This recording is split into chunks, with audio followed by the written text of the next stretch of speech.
Hi, my name is Suki Wahiwala. If you want to learn the growth strategies that can grow your business to the next level exponentially, then this video is probably going to be the best and the most important video you're going to watch today. Because I am going to give you every single strategy in my 27 years of business that turned me into a millionaire at 21 and a multimillionaire at 25. Today I've been blessed to have been involved and manage over 50 businesses across the globe in 20 different business sectors. That's from property, that's retail, importing, exporting, commodities, actually working with people in the elderly sector as well. I've been featured in publications like Forbes, spoken on the coveted TED platform, worked with the British Chamber of Commerce across the globe, featured in BBC, actually helped CEOs of Fortune 500 companies like KPMG also. I'm not telling you this to impress you, I'm telling you this because I want you to believe that I can take your business to the next level in any sector with a proven step-by-step formula that will change your world. Now that sounds like a big statement, but there's a reality to my conversation. There are eight clear areas and sectors that you need to be able to replicate in every business. Now, how can one person get from I'm having a problem with functioning and running one business to running multiple businesses? Well, there's a reality that I want you to understand. It's actually the same 8 areas that if you've got that formula, that secret growth formula, it's going to change your world because you'll be able to replicate everything you're doing in one business across 3 or 4. And it's actually the same areas. I work across all of my group of companies with the same set formula and strategy, which I'm going to share with you. Whenever I'm in these sort of videos or in my trainings or actually speaking across a few thousand people, everybody can't get away from the fact that they're trying to think, why is it that if you are this successful person or this person is out there helping other people, well, why do you want to help me? Well, the reality is that there's a gift that I've got to share across the world. Things changed for me in 2006 when I had a near-death experience. Now, I'm not suggesting that I want you to turn around and have a near-death experience, but I'll talk about it a bit more detailed in the video that you'll watch next. But I want you to take away with the fact that it changes something inside of you. And I just want to change that something inside of you without you having to go through the near-death experience. The year was July 2006. I just arrived back from a beautiful family holiday from Florida. To be honest with yourself, we really had a brilliant time. But I had a little niggly pain around the abdomen place. Little did I know that this actual pain was hepatitis A, and it was actually going to change my world completely. I, personally, in my own little way, thought I had life sussed. You know, that proud moment, good family, created a little mini business empire. I'd helped people. I looked after my parents. I had great friends. All those things that you think, self-gratification. All those beautiful things that we all crave. Little did I know that I had no work-life balance. There I was, just 48 hours after landing back in the country. I collapsed, went straight into hospital. I found myself looking up, just at the ceiling in the hospital, drifting in and out of consciousness. I couldn't actually work out what was going on. I was completely delirious. All I could hear in the background was some faint voices. And the voices were saying his liver's swollen 2.5 times the size it should be. We don't think he's going to make it. We believe he's got about 2 hours left. To me, I thought it was all a dream. I didn't even know it was reality or not. I was in and out, drifting, left, right, and center. Has anybody here ever had a self-belief in themselves, but then had it shattered? Well, that's what I'd felt like. The world itself flashed straight past me. It just went as though life and death became one. The only thing I could do was just be.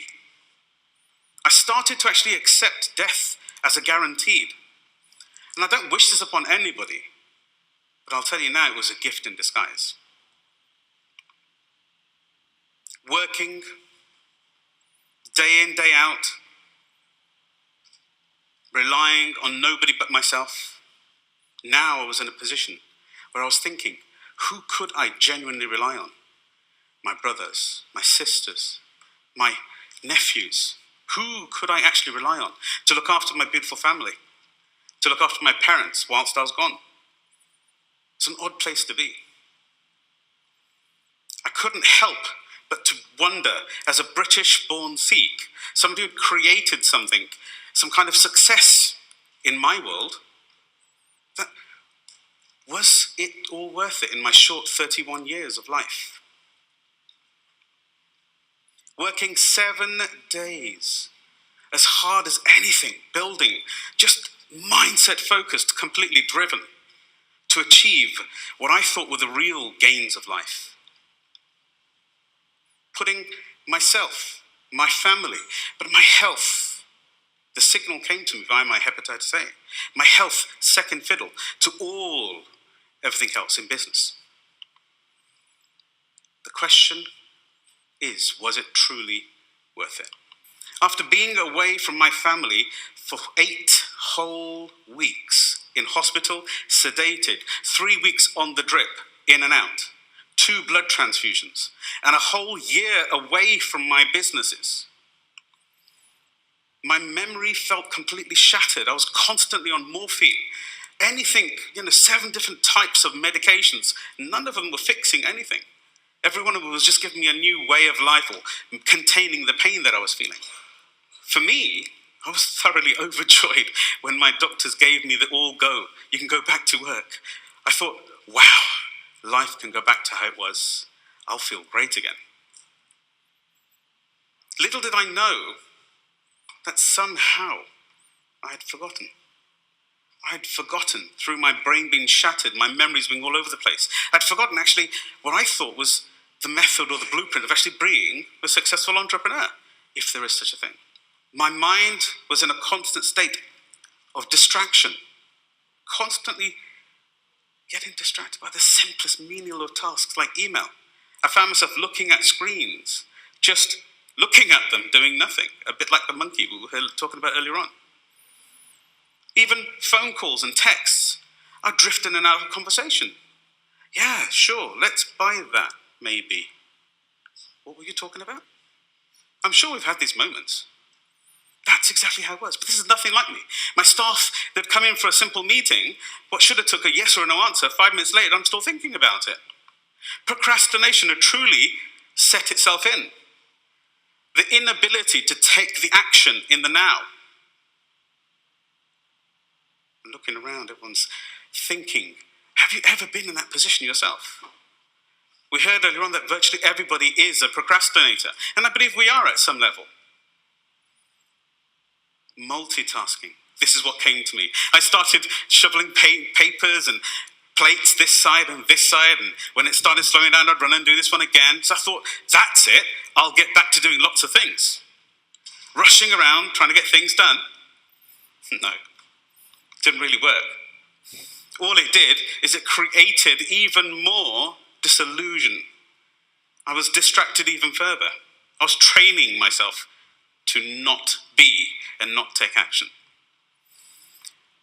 I had to think about it. This wasn't the successful way that I'd been so honored and gifted. 7 generations of being in business by my family. My parents were core to this learning. Procrastination, distraction, feeling too busy. This is all that took my life. Running away from every single task at hand. The need for novelty. Actually wanting to be wanted. To be looking at a task and thinking, what can I do to escape this task? How can I get away from this? I was running a group of companies. This is not normal. My wife, which I'm truly, truly blessed to have, looked, saw, and just couldn't take it any longer. She said, Suki, do you know you're an avid note taker before your illness? Why don't you look at your laptop?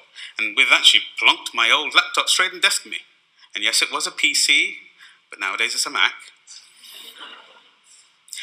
I sat there relentlessly, to be honest with yourself, opening up the laptop, and I was just reading every single thing I could do in Outlook. It was just an amazing run. It was the pivotal point of my illness success, of actually bringing the success back into my life. My memories, memory after memory, process after process, strategy after strategy, starting to reconnect. It was really a gift. One of the key elements that actually I absolutely tell you is most important in my life, that actually changed my life, was a process of activating my brain. And when I started looking at how I was activating my brain in the now, in the past, because I wrote really good notes, I actually ended up realizing that you could switch it on.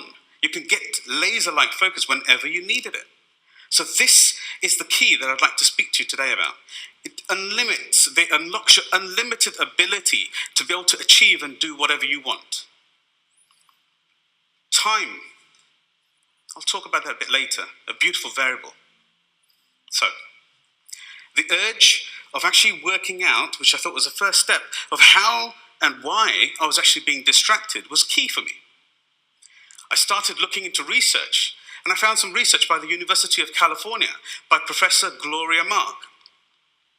She went on to say that the actual human mind, this is an average human mind, some of you are above average, I'm sure, but an average human mind actually distracts itself every 3 minutes. Did you know that? Every 3 minutes we look for something to distract our mind and a novelty of some kind. Isn't that interesting?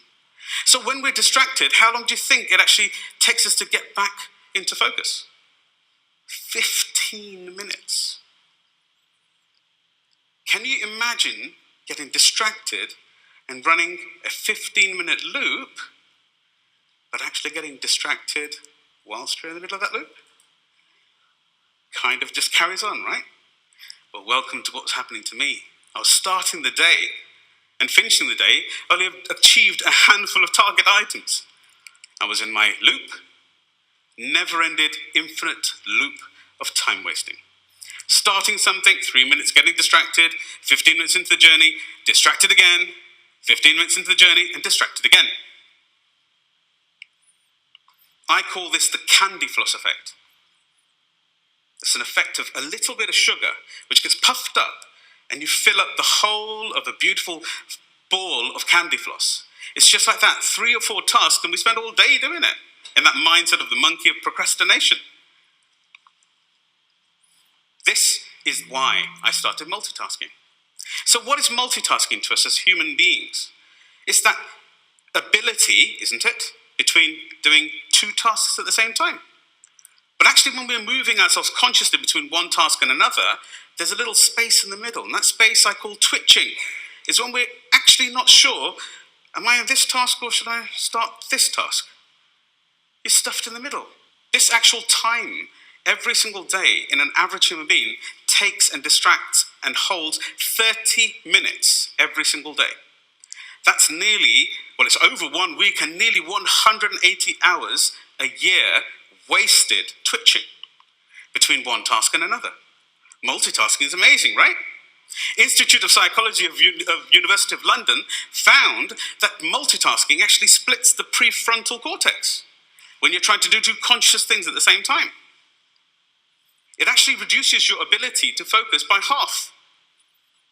This split causes you to actually forget things. When you've forgotten, the average person is 3 times likely to make a mistake. 3 times more likely. They go on to say, and this one may shock you, that multitasking actually reduces your IQ. Makes you a bit dimmer. The human mind cannot truly focus on 2 conscious processes at the same time. It's one or the other. Thankfully, Dr. Linda Boyd of the University of British Columbia says that we can actually retrain our brains because it's just like a muscle. It remembers how to do things, and the tracks you use become bigger and better again. Thank God. This process is actually called neural plasticity.